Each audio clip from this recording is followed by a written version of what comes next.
I spent my foundation exploring the possibilities within film. Early cinema has always been my biggest inspiration to image production.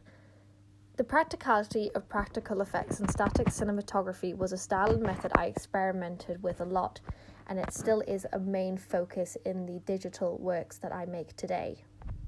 The aesthetics of the archive, the French New Wave, the avant-garde and surrealist cinema was my way of translating my visual interests as an artist without feeling as restricted as I did when I was working dominantly in painting.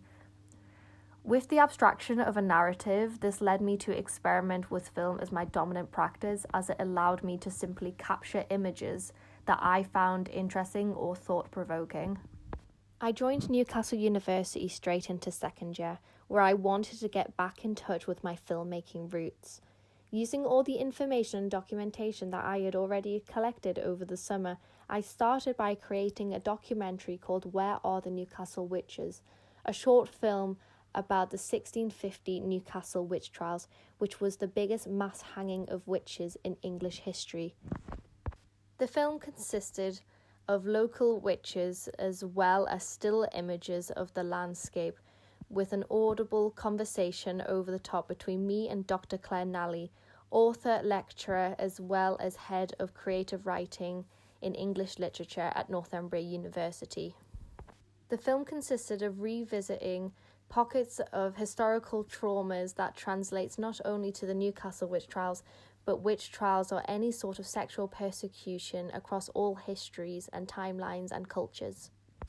As I started second semester, I became very aware that I was a Newcastle-based artist, born and bred from Newcastle, making artwork for a broadly Newcastle or Northeast-based audience, and I felt that it was very important to include my audience into the way in which I was producing or what I was producing work-wise.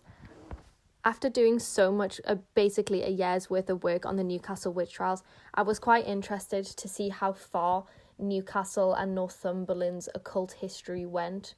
Obviously, we know that England was originally a pagan society, but here in the Northeast, there's been a multitude of artifacts towards cults of particular Roman and Norse gods, and I thought that this was a really interesting avenue to look down.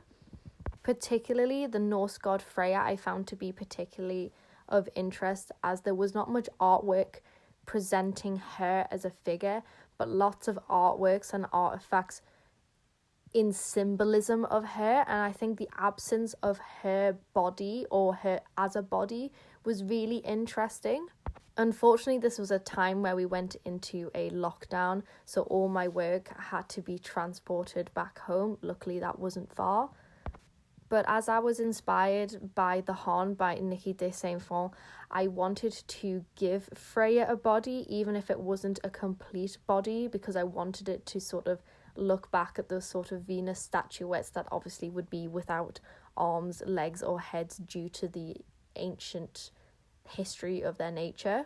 This work to be of an installation as a shrine or sacred place, and this sacred space unfortunately did become my bedroom, so I don't think that this work was particularly successful given the circumstance, which obviously really disappointed me as an artist, but it was something I couldn't control, so I was able to sort of live and let live with this piece of work and sort of get over it.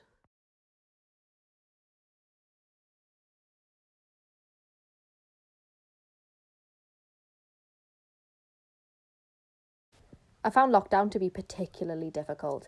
I could not be in the right headspace to not only make work, but even make work that I even liked. And I'm pretty sure that will be the same for everyone. But I do think it's something I have to include, because that obviously did impact the work I then produced later on. Going into third year, I knew that we would still be in a lockdown, or we would only have very limited studio access. So I did not want my work to be completely and utterly studio bound, and that fact I moved all my work back to being digital, because I knew that means of production could be a lot more manageable at home, since that was obviously where I was going to be for the majority of the year. With the stress of dissertation, I just wanted to make work for myself, making work that I was familiar with and work that I just found to be enjoyable to make, and therefore I was more inclined to actually do it. I went back to my roots and foundation, creating avant-garde surrealist films, only this time I wanted it to be on a much bigger scale, with a lot more attention to props, editing, costume, music, and even length. Most of my films in the past have been under 10 minutes, where the film that I produced in third year was a good half an hour long. There's Hares in the Woods was inspired by the landscape of Northumberland, which is my home, and which I've had to spend a lot of time with over lockdown, not being able to explore anywhere else. Using hares instead of rabbits was an interesting choice on my part because my mother has a wide collection of hare-related artifacts and artworks that she's created throughout my home. So I think the iconography of hares and Northumberland seemed to make sense in my mind because they were one and the same. I wanted this film to still stay in touch with my surrealist and avant-garde roots.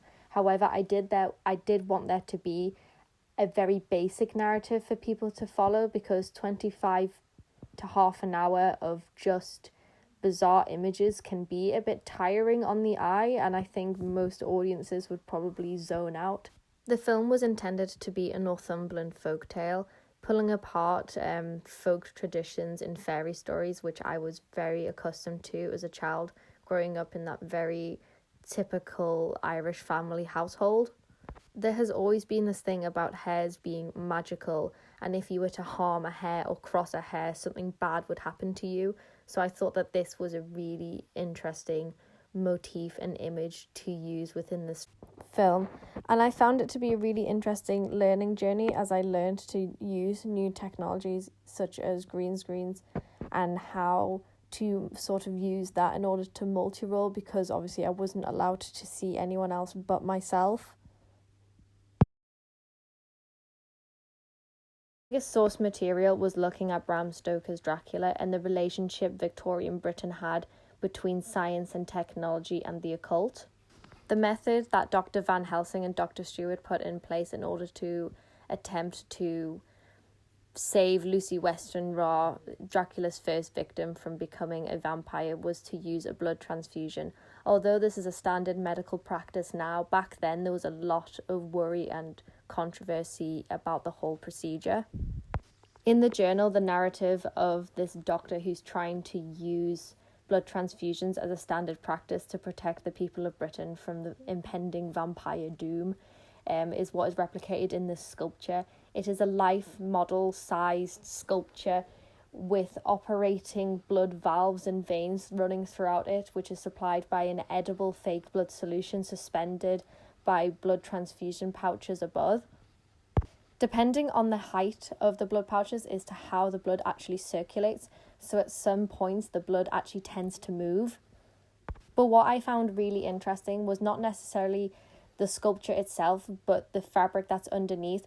Obviously, working with a fake blood solution, there was a lot of staining, and there's a lot of staining within the journal. And I found it really interesting of this idea that if you removed the body from the table, what is left is just these bloodstains, and you, the viewer, can totally and utterly make up your own narrative as to what does this mean, what happened here, is it a crime scene? It's this idea of what's been left behind, or these clues, which obviously always end up being sort of something occult or something not necessarily controversial, but something that's a bit on the nose or a bit strange. And I think that's something I was really interested in, is this whole weird pocket of history where people love to make up the myths and the spooky dookiness of it all.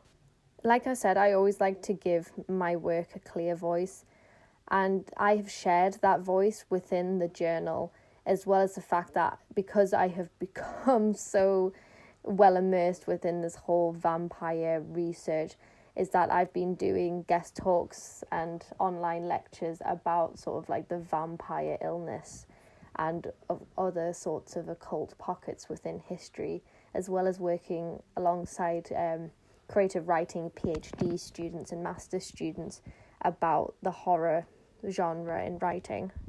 Like the sculpture, The journal has also all carefully been handcrafted and deliberately stained with plant-based materials and made to look really worn and really old. I even made it smell really old by peeling a load of garlic cloves and lighting incense within a box and just letting it sort of ferment and rock and smoke within there, and it has a really horrible smell to it, and I really apologise to everyone in my studio has had to smell this over the past couple months.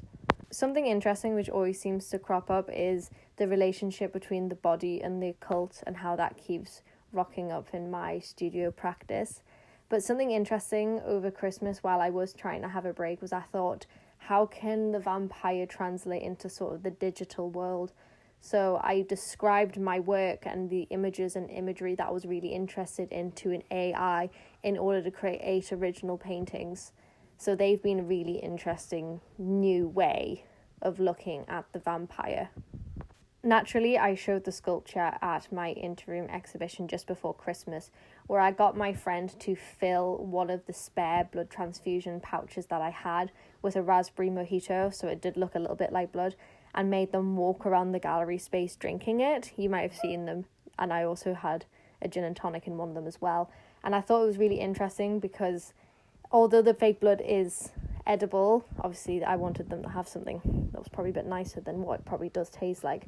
But this whole idea of the materiality being ingested and ingesting the material of this sacred blood in the sort of weird new way of looking at communion rite. And I thought all this commotion with sacred spaces and all these little things that have kept coming up in my studio practice time and time again all felt quite solidified within this one little experiment that I just wanted to do with my friend.